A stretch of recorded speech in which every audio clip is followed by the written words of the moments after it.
નમસ્કાર વિદ્યાર્થી મિત્રો, વિશ્વગ્રામ વિદ્યાપીઠ શૈક્ષણિક સંકુલમાં આપ સૌનું ફરી એક વખત હાર્દિક સ્વાગત છે. વિદ્યાર્થી મિત્રો, આપણે પાઠ્યપુસ્તકનો 13મો પાઠ ભણી રહ્યા છીએ અને જેનું શીર્ષક મહાત્માના માણસ એટલે કે મહાત્માના માણસ, જેના કરતા ધીરુબહેન પટેલ એટલે કે લેખિકા, સાહિત્ય પ્રકાર છે નવલિકા અને ઇન્કલાબ જિંદાબાદમાંથી આ નવલિકા લેવામાં આવી છે. અને આ નવલિકા છે તેના નાયક મણિભાઈ છે. અને મણિભાઈ છે તે એક ગામડાના માણસ છે અને તે સત્યાગ્રહમાં જોડાય છે અને ત્યારબાદ જેલમાં જાય છે. પણ હવે જ્યારે જેલમાં તેમનું શરીર એકદમ લેવાઈ ગયું છે, પોતે જો વધારે સમય જેલમાં રહેશે તો મૃત્યુ પામશે એવો ડર જ્યારે સરકારને લાગે છે ને, ત્યારે તેને જેલમાંથી છોડી આપવામાં આવે છે. તો હવે આપણે પાઠ તરફ આગળ જોઈએ તો જે આપણે ભણી ચૂક્યા હતા આનાથી પહેલા લેક્ચરમાં, તેના તરફ થોડું રિવિઝન કરી લઈએ. તો જ્યારે મણિભાઈને જેલમાંથી છૂટી મળે છે, તે ઘર તરફ જઈ રહ્યા છે, ત્યારે ઘર તરફ જતા મણિભાઈ વિચારતો હતો કે તેનું શરીર દુબળું પડી જવાથી સરકારે તેને જખ મારીને છોડ્યો છે, કંઈ પોતે માફી માંગીને નથી છૂટ્યો. વધારે ખેંચશે તો એની ઠાઠડી જ નીકળશે એવો ડર જો સરકારને ન લાગ્યો હોત તો હજી એને છોડ્યો ન હોત.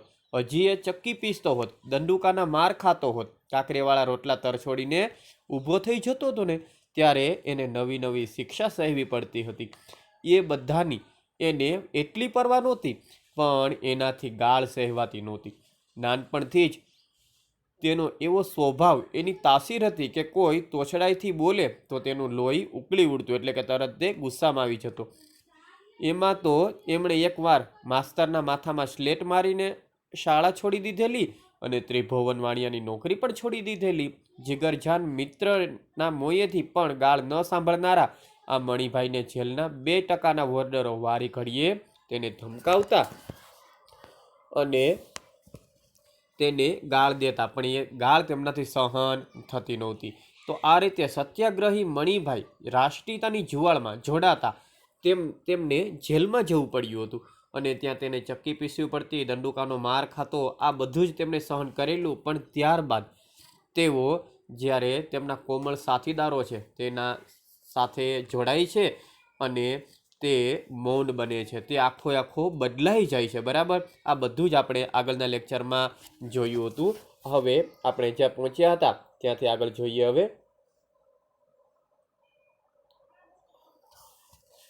તેને એવું લાગે છે કે પોતે કંઈક બદલાઈ ગયો છે, બરાબર, અને પોતે બદલાઈ રહ્યો છે.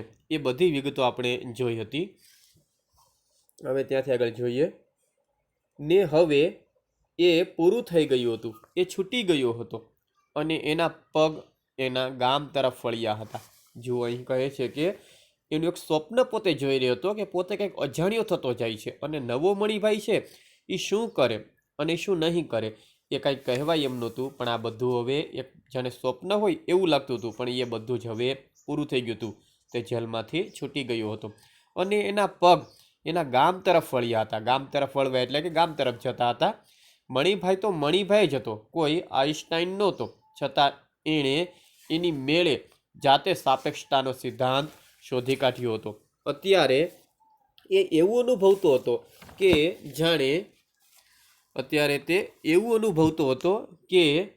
જાણે જેલમાં મહિનાઓ નહીં પણ વર્ષોના વર્ષ રહ્યો હોય, જાણે એક ભવ વીતી ગયો હોય, જાણે એક નવો જન્મેલો મણિભાઈ સ્વપ્નમાં ચાલતો ચાલતો પોતાના પૂર્વ જન્મની ભૂમિકા શોધતો હોય. જો અહીં મણિભાઈના વિચારો જે આગળ જણાવે છે કે મણિભાઈ છે એ પોતાના ગામ તરફ જઈ રહ્યો છે, પણ મણિભાઈ છે તે મણિભાઈ છે, કોઈ આઈન્સ્ટાઈન એટલે કે કોઈ રાજા નહોતો, છતાં એણે એની મેળે જાતે જ સાપેક્ષતાનો સિદ્ધાંત શોધી કાઢ્યો હતો. અહીં જે સાપેક્ષતાનો સિદ્ધાંત એટલે કે પોતે જ પોતાને કેવી રીતે આગળ વધવું, બરાબર, તે પોતે તેના વિશે તે વિચારી રહ્યો હતો. અને આખરે તે અનુભવતો હતો કે જેલમાં તેણે માત્ર મહિનાઓ જ કાઢ્યા હતા, પણ મહિનાઓ નહીં વર્ષોના વર્ષ રહ્યો હોય એવું તેને લાગી રહ્યું હતું. જાણે એક જન્મ વીતી ગયો હોય અને આજે એક નવો જન્મેલો મણિભાઈ સ્વપ્નમાં ચાલતો હતો અને જાણે પોતાના પહેલાના જન્મની ભૂમિકા એટલે કે ભૂમિ જન્મભૂમિને શોધતો ન હોય એવું તેને લાગી રહ્યું હતું. તો વિદ્યાર્થી મિત્રો, આમાંથી પણ આપણને ઘણા બધા પ્રશ્નો પૂછાઈ શકે છે, બરાબર. એટલે આપણે દરેક વિગત યાદ રાખવાની છે. આગળ જોઈએ. હવે મણિભાઈ આગળ ચાલ્યો જાય છે. આછો વગડો હવે પૂરો થવાની તૈયારીમાં હતો. આગેથી તમાકુના લીલાછમ ખેતર દેખાતા હતા. વગડો એટલે કે વન, જંગલ જેવો વિસ્તાર છે, હવે પૂરું થવાનું છે. અને આગેથી એટલે દૂરથી તમાકુના લીલાછમ ખેતર દેખાતા હતા. મહેનતુ ખેડૂતોના હાથ રોજે રોજ ફરતા હતા. એટલે ક્યાંય વાંકો ચૂકો છોડ કે નિંદામણ દેખાતું નહોતું. વિદ્યાર્થી મિત્રો, આ વાક્ય ઘણીવાર સંયુક્ત વાક્યમાં કે સાદા વાક્યમાં પૂછાય છે. આખું વાક્ય આ રીતે આપેલું હોય કે મહેનતુ ખેડૂતોના હાથ રોજે રોજ ફરતા હતા. એટલે ક્યાંય વાંકો ચૂકો છોડ કે નીંદણ દેખાતું નહોતું. આ વાક્યના તમારે સાદા વાક્ય બનાવવાના થાય અને સંયુક્ત જે સંયોજક કાઢવાનું થાય તો આ રીતે બનશે. પહેલું વાક્ય, મહેનતુ ખેડૂતોના હાથ રોજે રોજ ફરતા હતા, એક વાક્ય. બીજું વાક્ય, ક્યાંય વાંકો ચૂકો છોડ કે નીંદણ દેખાતું નહોતું, બરાબર. બીજું વાક્ય થઈ ગયું. બે વાક્ય સાદા બની ગયા અને નીચે તમારે કાઉન્સમાં લખવું પડશે સંયોજક એટલે તમને 1 માર્ક મળી જાય. ત્યારબાદ આગળ જોઈએ. ધરતીએ પોતાના પેટાળમાં રહેલા જીવતા જાગતા નીલમ એટલે કે હીરા જાણે બહાર પ્રગટાવ્યા હતા. અચાનક મણિભાઈના પગ પાસે થઈને એક મોર દોડી ગયો અને પાછળ 4-5 ઢેલડીઓનું ટોળું આવ્યું. જુઓ, અહીં અચાનક મણિભાઈના પગ પાસે થઈને એક મોર દોડી ગયો. વિશેષણ ઓળખાવો. તો વિશેષણ છે એક, બરાબર. સંખ્યાવાચક, પણ આપણે એનો પ્રકાર બતાવવાનો થતો નથી, માત્ર વિશેષણ. તો એક વિશેષણ છે. 5 ઢેલડી પણ એની પાછળ નીકળે છે, એનું ટોળું, જૂથ. મણિભાઈ ઊભો રહી ગયો. એને સુખ ઉપજ્યું એટલે કે એને આનંદ થયો. એને ઘર સાંભળ્યું, એને પોતાનું ઘર યાદ આવે છે. એના બાપ વેરીભાઈ. જો આ પ્રશ્ન પણ પૂછાય છે કે મણિભાઈના પિતાનું નામ જણાવો, તો વેરીભાઈ ઘરની બહાર રસ્તામાં મૂકેલી લાકડાની પાઠ પર બેઠા બેઠા હુક્કો ગગડાવતા હશે. હવે જુઓ, આમ આ વાક્ય છે, આ ઘણીવાર કૃદંતમાં પૂછાય છે. તો રસ્તામાં મૂકેલી લાકડાની પાટ પર બેઠા બેઠા હુક્કો ગગડાવતા હશે. તો કૃદંત ઓળખાવો. તો બેઠા, બરાબર. આ કૃદંત છે. એ કંઈ વધારે નહીં બોલે. મણિભાઈ આયા ભાઈ કહીને જવાબની ખેવના એટલે કે ઈચ્છા વગર ચલમનો દેવતા ખોતરવા માંડશે. પણ રાજી તો થશે જ. મનમાં ને મનમાં કદાચ દીકરાના દુબળા દેહ પર એક નજર ફેરવી લેશે અને દુઃખી થશે, પણ કશું બોલશે નહીં, કંઈ પૂછશે નહીં. જો મણિભાઈ પોતાના ઘર તરફ જઈ રહ્યા છે. વગડો પૂરો થવાની તૈયારીમાં છે. દૂરથી અને લીલાછમ તમાકુના ખેતર દેખાય છે અને ખેતર છે એ પણ એકદમ સાફ સૂફ છે, કારણ કે મહેનતુ ખેડૂતો છે, એના હાથ રોજ તેમાં ફર્યા કરે છે. એટલે કે તેની માવજત, તેની કાળજી લે છે, ક્યાંય ઘાસ થવા દેતા નથી. અને તેવા સમયમાં એના પગની પાસેથી એક મોર પસાર થાય છે અને તેની પાછળ 4 થી 5 ઢેલડીઓ પણ પસાર થાય છે. આ જોઈને મણિભાઈને પોતાનું ઘર યાદ આવે છે, એના પિતાજી યાદ આવે છે કે મારા પિતાજી વેરીભાઈ ઘરની બહાર મૂકેલી રસ્તાની પાટ, લાકડાની પાટ ઉપર બેઠા બેઠા હુક્કો પીતા હશે. અને ત્યારબાદ એના પિતાજી વધારે કંઈ બોલશે નહીં, પણ મણિભાઈ આયાભાઈ કહીને એની જવાબની ખેવના વગર તે પાછા પોતાનો દેતવા ખોતરવા માંડશે. પણ પોતાના દીકરાના દુબળા, એકદમ કમજોર પડેલા દેહ પર એક નજર ફેરવી લેશે અને દુઃખીએ થશે, પણ કશું બોલશે નહીં, બરાબર. તો આ પ્રશ્ન પણ ઘણીવાર પૂછાય છે કે 4-5 ઢેલડીનું ટોળું જોઈ મણિભાઈ એના પિતા વિશે શું વિચારવા લાગ્યા.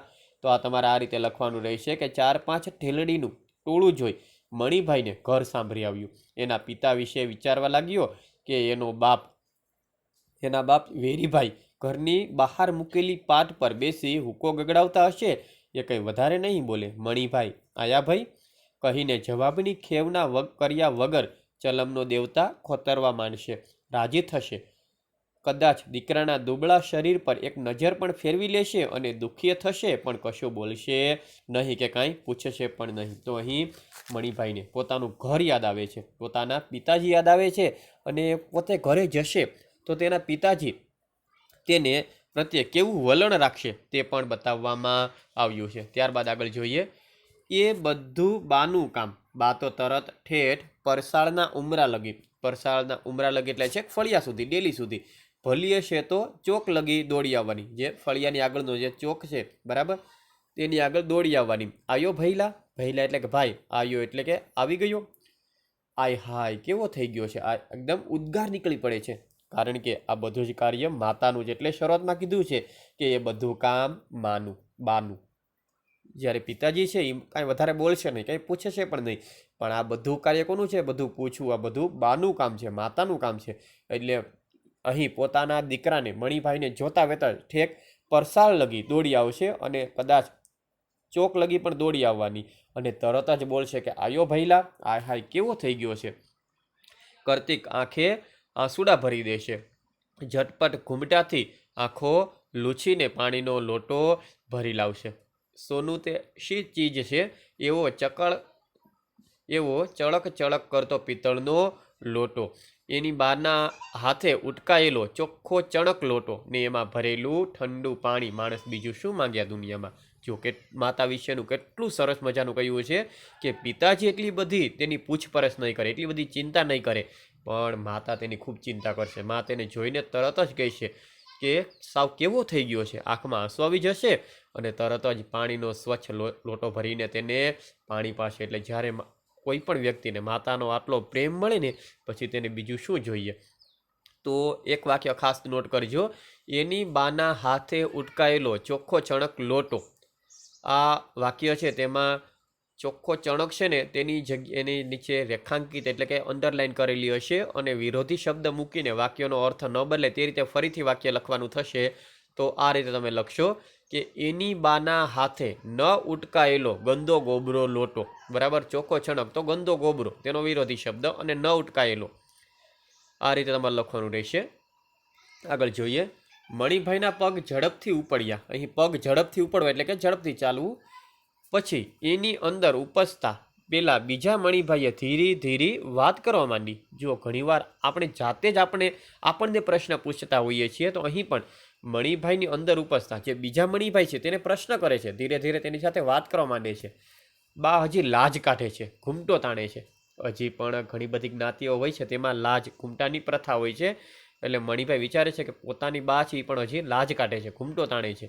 કાઠિયાવાડના જેવો લાંબો નહીં તો એ આખું કપાળ ઢંકાઈ જાય એવો તો ખરો જ. એ કાંઈ બરાબર ન કહેવાય. બાને એકવાર ગાંધી બાપુના આશ્રમમાં લઈ જવી પડશે, ત્યાં બધાને બરાબર સમજાવી દેશે.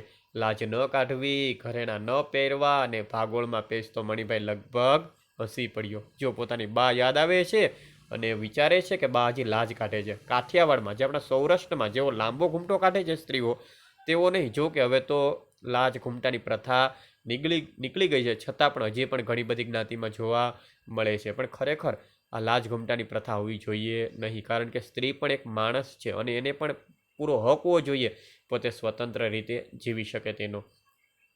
તો અહીં કહ્યું છે કે સૌરાષ્ટ્રમાં જે કાઠિયાવાડમાં જે ઘૂમટો કાઢે છે એટલો લાંબો નહીં, પણ તો આખું કપાળને ઢંકાઈ જાય એવડો તો ખરો. એટલે આ યોગ્ય બરાબર ન કહેવાય. એટલે ગાંધીજીના આશ્રમમાં તેને લઈ જઈએ તો ત્યાં તેને બરાબર બધું સમજાવી દેશે અને કહે છે કે લાજ ન કાઢવી, ઘરેણા ન પહેરવા, આ બધું તેને વિચાર આવે છે. અને ભાગોળમાં એટલે કે ગામના તળમાં જ, બરાબર, ગામ શરૂ થાય છે, ભાગોળમાં પેસતા જ મણિભાઈ આ બધું વિચારીને હસી પડે છે. બાને તો ઠીક, હીરાને કોઈ કાળે સમજાવી શકાય, એને ઘરેણાનો બેહદ શોખ હતો. અહીં હીરા એટલે કે મણિભાઈની પત્ની.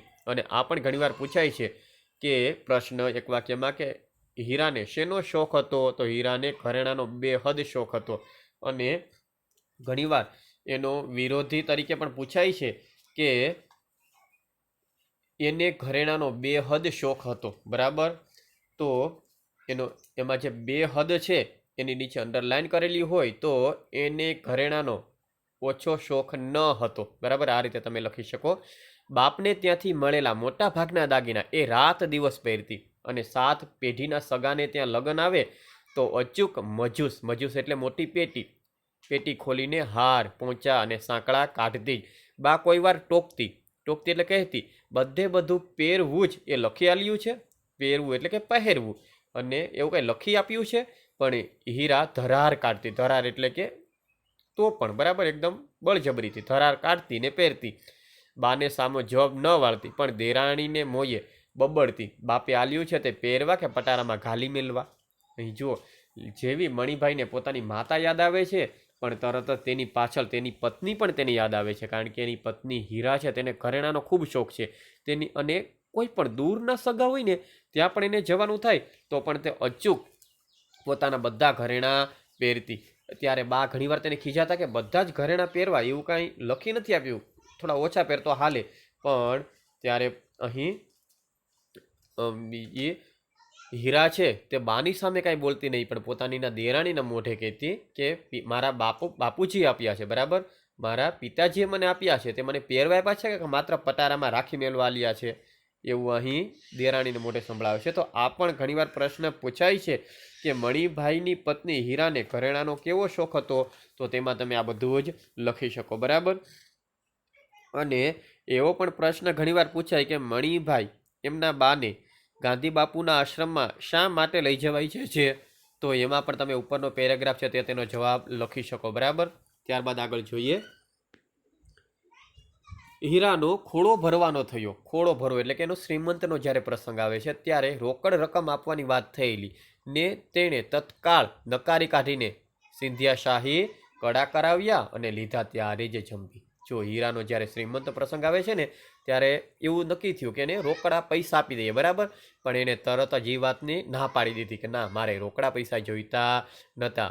એને સિંધિયા શાહી કડા, બરાબર, સ્ત્રીઓને પહેરવાના જે કડા હોય છે એ કડા જ્યારે એને લીધા ને ત્યારે જ એ જંપી, એને શાંતિ મળી. તો આ રીતે આપણે જોઈ શકીએ કે હીરાને ઘરેણાનો ખૂબ જ બેહદ એટલે કે હદથી પણ વધારે શોખ હતો. છોકરો હવે મોટો થયો હશે, પોતે જેલમાં ગયો ત્યારે જરા જરા ચાલતા શીખી લો. જુઓ, કોનો છોકરો, તો કે મણિભાઈનો, બરાબર, અને તેનું નામ છે રાવજી. કહે છે કે હવે છોકરો મોટો થયો, કારણ કે પોતે જ્યારે જેલમાં ગયો હતો ને ત્યારે જરા જરા ચાલતા શીખ્યો હતો, અને પોતે જેલમાં ગયો ત્યારે જરા જરા ચાલતા શીખ્યો હતો. આમાંથી પણ ક્યારેક કૃદંત પૂછાય તો ચાલતા, બરાબર, તે કૃદંત છે. રાવજીના જન્મ પછી જ પોતે પેલા ભાષણમાં ગયો, એ સારું થયું, નહીતર કોને ખબર ગાંધીજીની ઘણી ઘણી વાતોમાં આવી જતી હતી બ્રહ્મચર્યની. જુઓ, કહે છે કે રાવજીના જન્મ પછી જ પોતે પેલા ભાષણમાં ગયો હતો, એ સારું થયું. જો જન્મ થઈ ગયો પછી ગયો, બરાબર, જો જન્મ નો થયો તે પહેલાં ગયો હોત તો ત્યાં ઘણી ખરી ગાંધીજીની વાતો આવતી હતી, એમાં ખાસ કરીને બ્રહ્મચર્યનું પાલન કરવું એવા પણ તેમના નિયમો હતા. એટલે અહીં કહ્યું છે કે પોતે રાવજીના જન્મ પછી પોતે ભાષણમાં ગયો, એ સારું થયું, નહીતર કોને ખબર ગાંધીજીની ઘણી ખરી વાતોમાં આવી જતી હતી. કઈ વાત આવી જતી હતી? બ્રહ્મચર્યની. જો કે મણિભાઈને એ પેલી અહિંસા કરતાં વધારે આકરું નહોતું લાગવાનું હશે. હવે આમને આમ કહે છે કે કદાચ બ્રહ્મચર્યનું પાલન કરવાનું થયું હોત ને તો પણ મણિભાઈને તે એટલું બધું આકરું મુશ્કેલકારક લાગત નહીં, જેટલું એને ત્યાં અહિંસામાં જેટલું એને આકરું લાગ્યું હતું તેટલું આકરું લાગત નહીં. ત્યારબાદ આગળ જોઈએ, ઘર જેમ જેમ નજીક આવતું ગયું એમ જેલ સિપાહીઓ લાઠીને કાકરીવાળા રોટલા આઘા જતા ગયા. આ પણ ઘણીવાર જે સંયોજકમાં હોય છે પૂછાય છે કે સંયુક્ત વાક્યના સાદા વાક્ય બનાવો, બરાબર. તો આપણે આ રીતે કહી શકીએ એના સાદા વાક્યો, ઘર જેમ જેમ નજીક આવતું ગયું. પ્રથમ વાક્ય બનશે ઘર નજીક આવતું ગયું. બીજું વાક્ય જેલ સિપાહીઓ લાઠી આઘા જતા ગયા. ત્રીજું વાક્ય બનશે કાકરીવાળા રોટલા આઘા જતા ગયા, બરાબર. નીચે સંયોજકમાં આવશે જેમ, એમ અને ને, બરાબર. આ રીતે તમારે લખવાનું રહેશે. નજર આગળ પોતાનું હુફાળું સાદું સીધું ઘર તરવારવા લાગ્યું. મા બાપના કરચલીવાળા ચહેરાના દર્શનને સગાવાલાના હેતાળ આવકાર માટે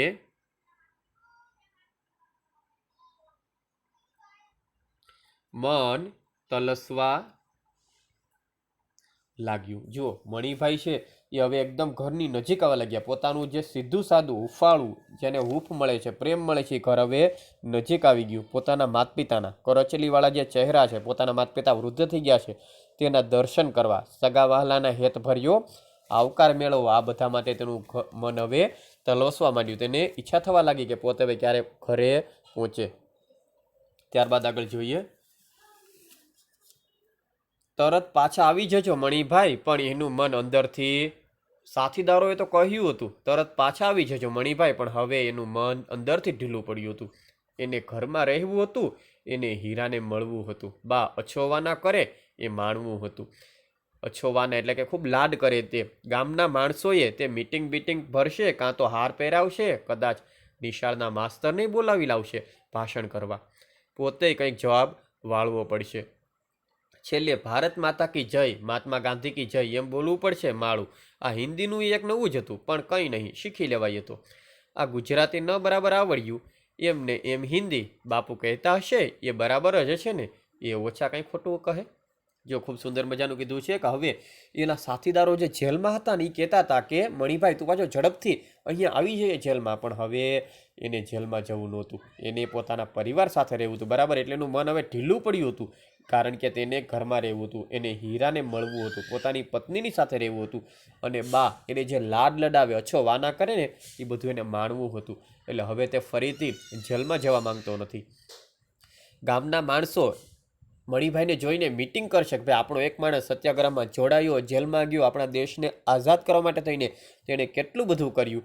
એટલે ગામના માણસો મીટિંગ પણ બોલાવશે અને પછી તેને હાર પહેરાવશે, કદાચ નિશાળના કોઈ માસ્તરને એટલે કે સાહેબને બોલાવી લાવશે. શા માટે? તો કે ભાષણ કરવા. પોતે કંઈક જવાબ તો વાળવો પડશે ને, અને હા પોતે કંઈક જવાબ વાળવો પડશે. આવું પણ ક્યારેક પૂછાય, બરાબર, વિરુદ્ધાર્થીમાં. તો જવાબ નીચે અંડરલાઈન છે. તો પોતાને કંઈ સવાલ કરવો નહીં પડે, બરાબર, એવું તમે લખી શકો કે પોતાને કંઈક સવાલ કરવો પડશે નહીં. છેલ્લે ભારત માતા કી જય, મહાત્મા ગાંધી કી જય એમ બોલવું પડશે. એટલે કહે છે કે આખરે ભાષણ આખું ગુજરાતીમાં અને છેલ્લા 2 વાક્ય જય એ હિન્દીમાં, બરાબર. આ એક નવું જ કહેવાય, પણ કે કાંઈ વાંધો નહીં, બરાબર, એ થોડું થોડું આવડી જશે, બરાબર. બાપુએ કંઈક કર્યું છે તો એ બરાબર છે, બરાબર, એમાં કંઈ ખોટું હશે નહીં. આવા વિચારોમાં રસળતો અને ઝડપભેર પગલાં ઉપાડતો મણિભાઈ પોતાના મહોલ્લામાં આવી પહોંચ્યો. મહોલ્લો એટલે કે એરિયો, એની સોસાયટી, બરાબર, ત્યાં આવી પહોંચ્યો.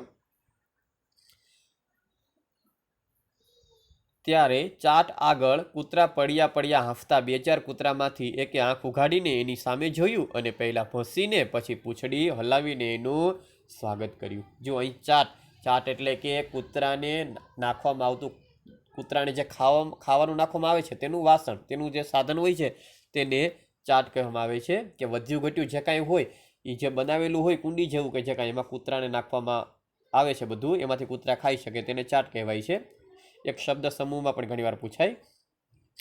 એટલે જ્યારે ચાટ આગળ પહોંચે છે ત્યારે 2-4 કૂતરા છે એ ત્યાં સૂતેલા છે અને એમાંથી એકાદ કૂતરાએ આંખ ઉગાડીને જોયું, પછી તેને ભસી અને પછી કૂતરા છે જુઓ તરત જ માણસની ગંધથી એને ઓળખી લે છે. તરત જ એને ઓળખી જાય કે આ તો આપણા જ મહોલ્લાનો છે, આપણો જ માણસ છે, આપણી શેરીનો છે.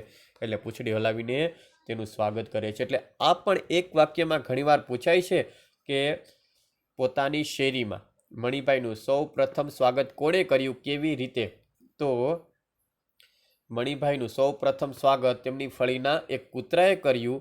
તેણે એક આંખ ઉઘાડીને તેની સામે જોયું અને પહેલાં ભસીને અને પછી પૂંછડી હલાવીને તેનું સ્વાગત કર્યું. સાધારણ રીતે કૂતરાને હળે કહીને આઘા કાઢતા મણિભાઈને આજે કૂતરા ધકેલી કાઢવાનું મન ન થયું. એણે દૂર નજર માંડી. પાટ પર કોઈ બેઠું નહોતું. અહીંની જે લાકડાની પાટ હતી એના પર એના પિતાજી હંમેશા બેઠેલા રહેતા, ત્યાં બેસતા, પણ આજે એણે નજર કરી તો પાટ ઉપર કોઈ હતું નહીં. કેમ આમ મોટા કંઈ સાજા, કંઈ માંદા સાજા તો નહીં હોય? ધક થતા કાળજે મણિભાઈ આગળ વધ્યો. ઘર પાસે પહોંચતામાં તો એને કેટલાય વિચાર આવી ગયા. એ વિચારોમાંથી મુક્ત થઈને બાનું અશ્રુભીનું સ્વાગત માણવા એ જેવો ઘર આગળ આવીને ઊભો કે ડેલીનું ભારે ખમખીલા જડેલું કમાડ કીચુડ કરતું બંધ થઈ ગયું. અહીં જુઓ, એને તરત ચિંતા થાય છે, એને પ્રશ્ન થાય છે કે પાટ પર કેમ કોઈ બેઠું નથી, આમ કેમ? મોટા એટલે કે પોતાના પિતાજી કાંઈ માંદા સાજા તો નહીં હોય ને, અને તરત તેનું હૃદય ધક ધક કરવા લાગે છે, તે આગળ વધે છે, ઘર પાસે પહોંચે છે.